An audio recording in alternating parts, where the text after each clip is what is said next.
Good morning, students. Welcome back to your online English class.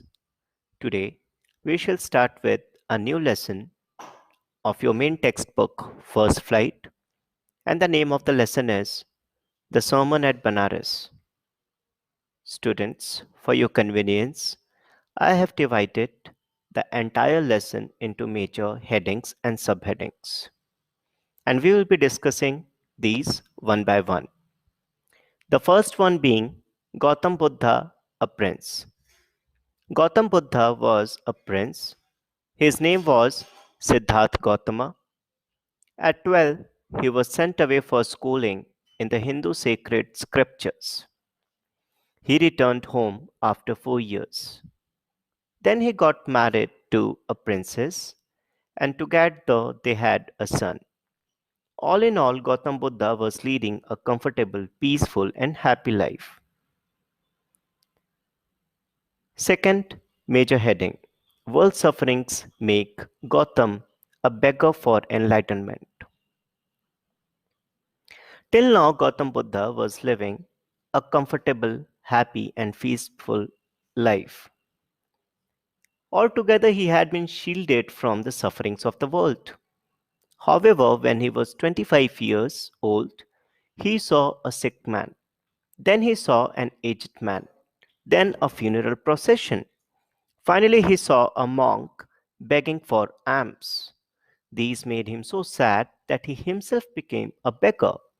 Then he went out to seek spiritual knowledge. Third major subheading: where Gautam Buddha gets spiritual knowledge. Gautam Buddha wandered for 7 years. Finally, he sat down under a fig tree. He vowed to stay until spiritual knowledge came to him. He got it after 7 days. He named the tree as the tree of wisdom, or the Bodhi tree. He began to teach, and very soon he became known as the Buddha. Next major subheading: Buddha's first sermon. The Buddha preached his first sermon at Benares. It is the most holy of the places on the Ganges. The sermon has 10 important points. This shows Buddha's wisdom about the suffering. These are given below. First, Kisa Gautami had an only son and he died. She took the dead child to her neighbors to make him alive. She even asked for medicine, and the people started calling her mad.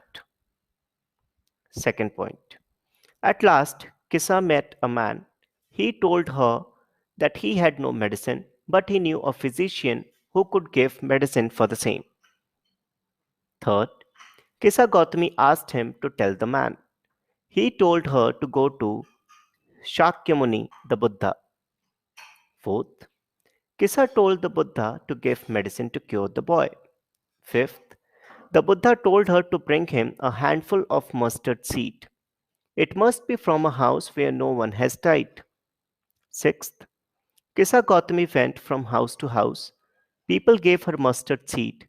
She asked if no one had died in the house. They told her not to remind them of the deepest grief. That means she could not find even a single house where no one had died. Seventh, Kisa Gautami could not get the seed from such a house. At last, she sat tired and hopeless at the wayside. Darkness soon fell. She saw the lights of the city. Soon the darkness of the night was everywhere. She considered the fate of men. She thought that she was really selfish in her grief. Death was common to all. Yet there lay a path that led man to immortality if he surrendered all his selfishness. Point number 8. The Buddha told her that human life was brief and painful. No one could avoid dying. All those who were born were to die one day. Young and adult all have to die like the vessels of a potter as they break after being made. Point number 9. All depart from life. A father cannot save his son.